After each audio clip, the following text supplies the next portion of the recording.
Tricia, do we have any other public comments? It's asking me to ask you again for future agenda items. Not that we've received. All right. So we'll go on to reports and communications. Through the mayor, Well, yes. I have a couple of future agenda items. Oh, my bad. You told me that. Sorry. Yes, It's not like I want to go home or anything. I know. I will make this brief. I'm hoping that the council will oblige me in wanting to pick these two topics up. One of the things that COVID has done, it kind of emptied out the city in the beginning, and you got a really good look at all the properties around and the structures and seeing what's going on, and talking with Mr. Moody, trying to figure out what we can do to increase our quality of life around here and make this a better city. We really need to take a real good look at our blighted properties and what we can do, because there's only so much that our current ordinances really allow us to do, and there's really no huge incentive to get the property owners to clean them up. And because of the last economic downturn, we have a lot of out-of-town property owners that really never see their properties, and you can drive around and you find fences around them. And I can name several right now that's got fences around them and weeds are as tall as a fence. And we need to be able to clean that up, because that's not only an eyesore, it's a public safety hazard, because it could go up and these gentlemen would have to come and put it out because of the growth and stuff around the property. So I would like for us to take a good look at our blighted properties and give our code enforcement something with some real teeth to get the properties cleaned up so they just don't linger around for years. So that would be my first request, if the council would take that up with me. No problem with that at all. So you want us to direct staff to make some tougher rules where they can fine heavier than what they're doing now? Basically, yes, it would give them some better rules and such to go out and enforce. Kind of like an express lane, so to speak. You know, we're out there, you don't clean it up, we're back out and fine you, don't clean it up, we're back out, we want your property, but we really don't want the property. But that type of thing, not we're out there, we slap your hand, we'll be back in 6 months, we slap your hand again, we're back in 3 months. We need to get the city cleaned up. So that was the first one. The second one, it concerns shopping carts. And you drive around the city, they are everywhere.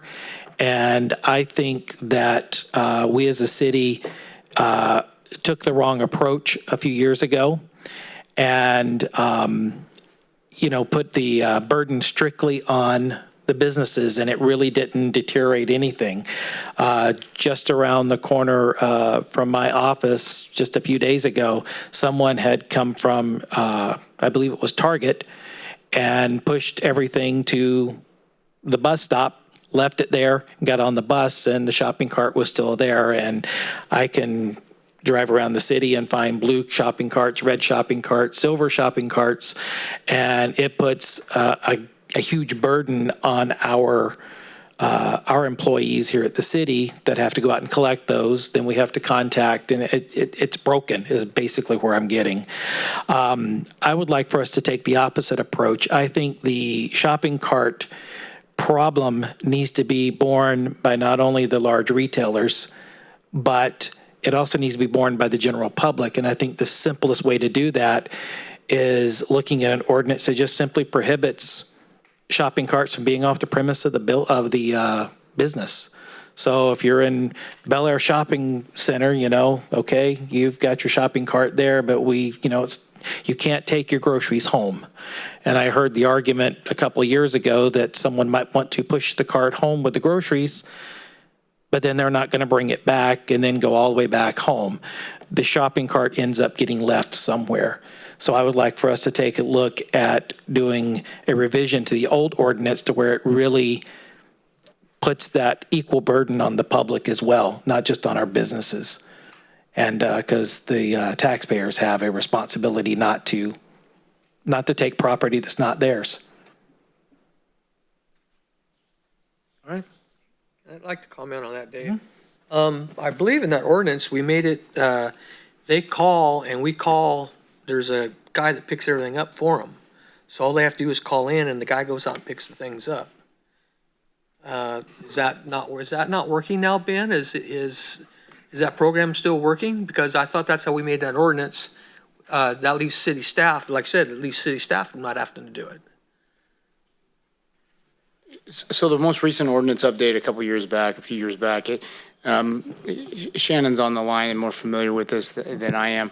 He could also chime in, but it sets a threshold based on the size of the business. And then at a certain size of that business, they need to enroll in with a shopping cart contractor, basically, so that they regularly pick up the city. They respond to our YC 311. So Lincoln with code enforcement, he regularly sees them out and about. We coordinate with that contractor, so they swing by twice a week and pick those up. And so, so basically, what from input from Mr. Shaw in discussion, staff could look at the various options that are available on putting that burden not solely on a business owner, but onto a private property owner. There are a lot of potential legal ramifications to that we definitely want to vet out with the police chief, the police department, and with our with council. Okay. Thank you, Ben. We're definitely interested in seeing a draft proposal on that, because I know that abandoned shopping carts, you're going to have a hard time getting any type of enforcement to stick, even on the landowner.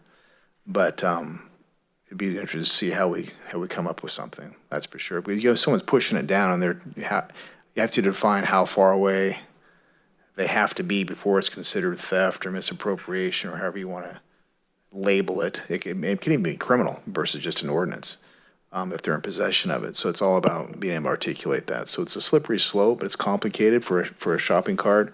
What amounts to probably nowadays infraction or low-grade misdemeanor, unfortunately, even though it is blighted and we don't like it. But so I appreciate in advance the work you're obviously going to be putting into this, trying to beef it up a little bit. Thank you very much, Ben. Through the mayor, I do have a comment on this. As a business operator, I think it's ludicrous to put the burden of someone on the business to have to go potentially be fined for something that was stolen, basically, from them. And I know it's a complex issue, but this one stuck in my craw. There's GPS things and lockable carts. Those represent $30,000 or $40,000 investments to those particular grocery outlets, and there's little or no return on the investment there. So, in the interest of business, I don't think we want to put the burden of someone stealing something from them and then have to not only lose a cart, but then they end up having to potentially pay a fine or pay the collection fee. So there's got to be a better solution to this. Yeah. Ben, what's the cutoff before they're required to have a system in place? I recall there being a certain size of business or a certain number of carts they have under their purview. Shannon, do you have that available? I want to say 100 carts. Quite a For few. some reason rings a bell, but I don't have it at my fingertips. All right. Mr. Moody, it was either 75 or 100. It was one of those two. Okay. Through the mayor, I believe it's approximately 90 carts under 5-22.050. All right. Thank you, Shannon. What? Impressive, Mayor. You still remember some of those codes. All right. Well, thank you very much.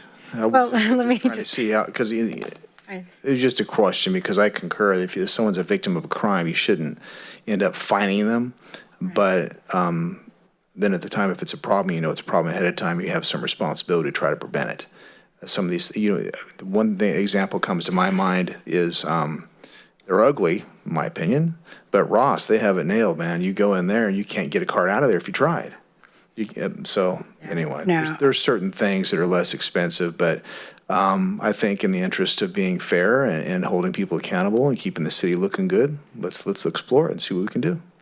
yeah, I just want to say that I agree with Vice Mayor Baumgarten that I have called in several carts myself, and knowing that particular issue, I just wouldn't want to have additional costs to local businesses, in particular with the current circumstances, and people are barely getting back on their feet, and obviously these corporations are the larger ones that have 90 plus carts. So, and on the plight of businesses, that's another conversation Ben and I have had.